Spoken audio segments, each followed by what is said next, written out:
सरहद पर लगातार बढ़ रहे तनाव और बीती रात भारतीय सेना द्वारा की गई एयर स्ट्राइक के बाद गुरुग्राम में शाम 4 बजे हमले का सायरन गूंज उठा, जिसके बाद फायर ब्रिगेड, रेड क्रॉस जैसे तमाम प्रशासनिक कर्मचारी व अधिकारी अलर्ट मोड पर नजर आए। दरअसल यह एक मॉक ड्रिल थी, जो कि किसी भी आपात स्थिति से निपटने के लिए पूरे भारत देश में की गई। गुरुग्राम में ये ड्रिल 5 जगहों पर की गई। गुरुग्राम के एक निजी पब्लिक स्कूल में इस ड्रिल का आयोजन किया गया और किसी भी आपात स्थिति से निपटने की रिहर्सल को दोहराया गया।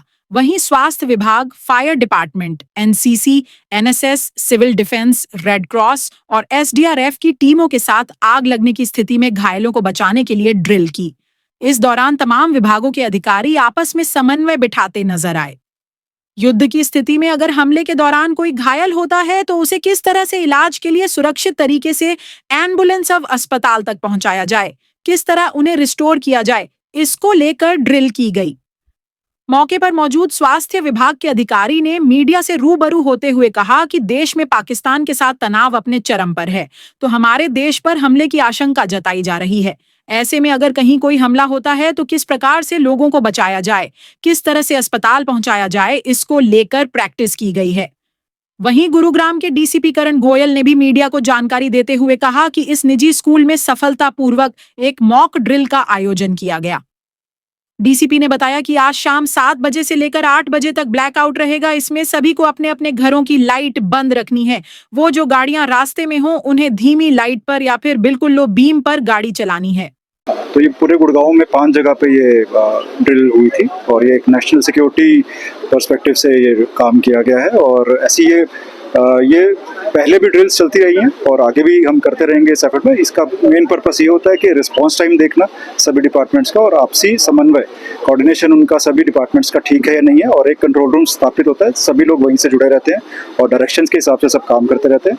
तो और इसी के साथ साथ जो सिविल डिफेंस या जो हमारी सोशल संस्थाएं हैं, जैसे जो आम नागरिक जोड़े गए हैं ऐसे राहत कार्यों के लिए, तो जैसे यहाँ पे सिविल डिफेंस के वॉलंटियर्स थे वो भी मौजूद थे और एसडीआरएफ की फोर्स भी हमारी बाहर से आई हुई थी, तो फर्स्ट आईआरबी जो हरियाणा की है, तो वो सभी यहाँ पे मौजूद थे। पुलिस को जैसी सूचना मिली तो यहाँ पे इस सालवन स्कूल में जो मॉक ड्रिल की गई तो उसके बाहर कॉर्डन लगाया गया, 2 लेयर्स में कॉर्डन ऑफ किया गया सारे एरिया को। और उसके बाद एक कमांड पोस्ट इस्टेब्लिश की गई। कमांड पोस्ट का ये पर्पस होता है कि सभी डिपार्टमेंट्स में जो भी अधिकारी या जो भी लोग आ रहे हैं वहाँ पे आते हैं, पहले गैदर होते हैं, वहाँ से अपना अपना ड्यूटी रोल जो भी होता है वहाँ से उनको बताया जाता है और वो अपना आगे कार्य करते हैं। वहाँ पे सर्च एंड रेस्क्यू ऑपरेशन करके इवैक्यूएशन की जाती है। और आपने देखा होगा कि यहाँ पे एक ड्रिल ये की गई थी कि यहाँ पे आग लग गई है और स्ट्रक्चर डिमोलिश हुआ है और कुछ लोग यहाँ पे घायल हुए और किसी को हेड इंजरी भी थी, तो उनको सबको इवैक्यूएट किया गया और लेडर्स और फायर हाइड्रेंट्स का यूज़ कर यहाँ पे लोगों को निकाला गया। और जो टूल्स हैं हमारे रेस्क्यू में जो काम आते हैं, एक्सेस हैं, ड्रिल मशीन्स हैं, कंक्रीट के लिए कुछ ऐसे टूल्स हैं, वो सबको यूज़ करके चेक करते हैं और ये सारा प्रोसेस किया गया। जैसे सर ने बताया कि जो भी कैजुअलिटी और इंजर्ड लोगों की फिगर है वो हम रिपोर्ट करते हैं, सभी का रिस्पांस टाइम अब नोट किया जाएगा। तो अब हम रिपोर्टिंग करेंगे, डीब्रीफिंग सेशन के अब हम और एक ज़रूरी आपके माध्यम से एक सूचना हम आपको बता दें। आप सभी पहले भी ये मीडिया में चीज़ गई हुई है कि आज शाम को 7:50 से 8 बजे तक 10 मिनट का एक ब्लैकआउट का रिहर्सल की जाएगी। तो जिसमें सभी नागरिकों से ये अनुरोध किया गया है कि 7:50 पर एक सायरन बजेगा। तो एक ये वेलिंग सायरन होता है जिसका जो सिग्निफाई करता है कि कोई आपातकालीन कोई स्थिति हुई है, कोई ऐसा इमरजेंसी हुई है।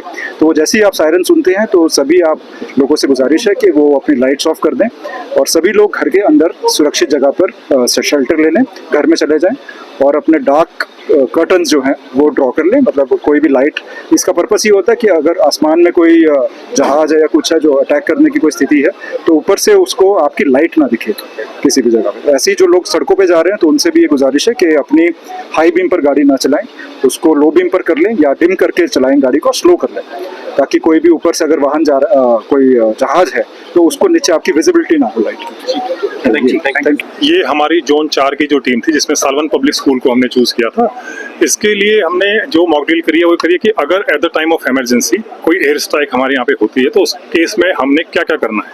तो हमारे पास सिविल डिफेंस के लोग थे, हमारे साथ फायर की टीम थी, हमारे साथ हॉर्टिकल्चर और फॉरेस्ट की टीम थी, इसके साथ हमारे पास रेड क्रॉस की टीम थी और पुलिस की टीम हमारे साथ थी। तो हमने ये करा कि यहाँ पे आने के बाद जितने भी लोग आसपास के एरिया के या इस एरिया के जिस सिचुएशन में हम यहाँ पे खड़े हैं, तो उनके लिए हमने यहाँ पे स्कूल के अंदर, ब्लॉक के अंदर हमने एरिया बनाया गया था, जिसके अंदर जो भी घायल लोग थे या जो भी कैजुअलिटी जो एक्सपायर हो गए थे, उनको हमने यहाँ पे इकट्ठा किया था। और हमारी मेडिकल की टीम जो सी थी वो उनको यहीं से लेकर और साथ में जो हमारा आरवी हॉस्पिटल है उसमें हमने उनको शिफ्ट किया है। हमारे पास 7 लोग थे, जिसमें से हमें 2 को हेड इंजरी थी और बाकी 2-3 आदमी ऐसे भी थे जिनको सदमा लगा था, तो उनको हमने जनरल ट्रीटमेंट के बाद यहीं से लेकर उनको हमने फ्री कर दिया। सर, मॉकड्रिल के समय कोई दिक्कत आई आपसे?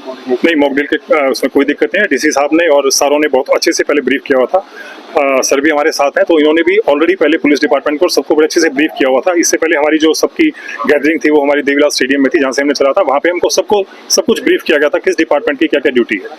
यहाँ पर हमने ये भी जो फायर डिपार्टमेंट था उन्होंने भी ऊपर तक जितने भी माले हैं इसके हैं उनमें सब में जाके चेक किया कि कोई आदमी इसमें घायल तो नहीं है कहीं, जहाँ जब अगर बाई द वे किस केस में अगर आग लग जाती है स्ट्राइक के टाइम पे, तो उस एरिया को हम कैसे वैक्यूम कराएं और किस तरह से हम उन लोगों को बचाएं और कैसे उन लोगों को वापस ले।